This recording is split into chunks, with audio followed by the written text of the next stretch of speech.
Hello வணக்கம் friends. இன்றைக்கி நம்ம ஒரு சூப்பரான இன்ஃபர்மேஷன் பற்றி தான் பார்க்க போகிறோம். அதாவது பார்த்திங்கன்னா, இப்போ நிறைய பேர் குரூப் 4 அப்ளை பண்ணியிருந்தீங்க.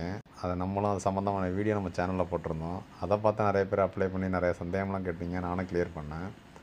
இப்போ பார்த்திங்கன்னா, குரூப் 4 அப்ளை பண்ணவங்களுக்கு ஹால் டிக்கெட் விட்டுருக்காங்க. இந்த ஹால் டிக்கெட் நீங்கள் இருந்தால் மட்டும்தான் குரூப் 4 எக்ஸாம் எழுத முடியும். அதனால் இந்த ஹால் டிக்கெட்டை எப்படி டவுன்லோடு பண்ணுறதுங்கிறத பற்றி தான் பார்க்க போகிறோம். விலாவரியாக போய் வீடியோக்குள்ளே பார்க்கலாம். இதை மொபைலில் எப்படி டவுன்லோடு பண்ணுறது பற்றி தான் இப்போ பார்க்க போகிறோம். அதுக்கு முன்னாடி நம்ம சேனலை சப்ஸ்கிரைப் பண்ணாதவங்க கீழே இருக்க சப்ஸ்கிரைப் பண்ண கிளிக் பண்ணி சப்ஸ்கிரைப் பண்ணிங்க. பக்கத்தில் இருக்க பெல் ஐக்கானையும் கிளிக் பண்ணி ஆல்னு கொடுத்துக்கிட்டீங்க. நம்ம போடுற எல்லா வீடியோவும் உங்களுக்கு நோட்டிஃபிகேஷனாக வரும். வாங்க வீடியோக்குள்ளே போகலாம். கூகுள் குரோம் ஓப்பன் பண்ணிக்கிறோம். டிஎன்பிஎஸ்சி அப்படின்னு டைப் பண்ணிங்க.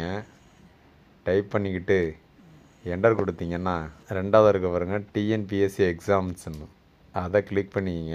ரெண்டாவதாக இருக்குது பாருங்கள் நிரந்தர பதிவு விவரங்கள் அதை கிளிக் பண்ணிங்க. அதை கிளிக் பண்ணிங்கன்னா ஏற்கனவே பதிவு செய்தவர் அதை கிளிக் பண்ணிங்க. நம்ம டிஎன்பிஎஸ்சி எக்ஸாம் அப்ளை பண்ணதும் யூசர் ஐடி பாஸ்வேர்டு கொடுத்துருப்பாங்க. ப்ரொசீஜரில் அப்ளை பண்ணியிருந்தாலும் கொடுத்துருப்பாங்க, இல்லை நீங்களே அப்ளை பண்ணியிருந்தாலும் எடுத்துருப்பீங்க. அந்த யூசர் ஐடி என்னவோ அதை மேலே போட்டுங்க. கீழே பாஸ்வேர்டை போட்டுங்க. அதுக்கு கீழே அந்த கேப்சாவை கிளியர் பண்ணிங்க. கிளியர் பண்ணிக்கிட்டு சமர்ப்பி அப்படின்னு கொடுத்தீங்கன்னா இது மாதிரி ஒரு பேஜ் ஓப்பன் ஆகும்.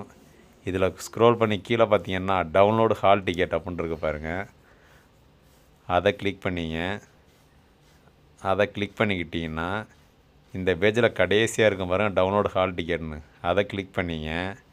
இப்போ பார்த்தீங்கன்னா இதில் ஒரு அப்ளிகேஷன் ஐடி கேட்குது. இந்த ஐடி பார்த்தீங்கன்னா அப்ளிகேஷன் ஐடியும் டேட் ஆஃப் பர்த்தும் கேட்குது. இந்த அப்ளிகேஷன் ஐடி நம்ம அப்ளை பண்ணதில் அந்த அப்ளிகேஷன் நம்பர் நம்ம எடுக்கிற மாதிரி இருக்கும். இப்போ மறுபடியும் டேஷ்போர்டுக்கு போயிங்க.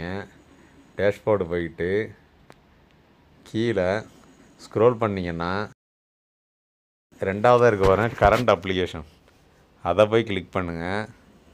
அதை போய் கிளிக் பண்ணிங்கன்னா கிளிக் பண்ணிங்கன்னா நம்ம 2022 அப்ளை பண்ணது, 2024 அப்ளை பண்ணது எல்லாமே வருது. கடைசியில் இப்போ 2025 அப்ளை பண்ணதை பார்த்தீங்கன்னா அதில் அப்ளிகேஷன் ஐடின்னு இருக்குது பாருங்கள். அந்த ஐடி நம்பர் என்னவோ அதை காப்பி பண்ணிக்கிங்க. காப்பி பண்ணிக்கிட்டாலும் சரி, இல்லை எழுதி வச்சுக்கிட்டாலும் சரி. இப்போ மறுபடி அந்த டவுன்லோடு ஹால் டிக்கெட்னு கடைசி இருக்குது அதை கிளிக் பண்ணிக்கிட்டு இப்போ அந்த அப்ளிகேஷன் ஐடி என்னவோ அதை போட்டுங்க.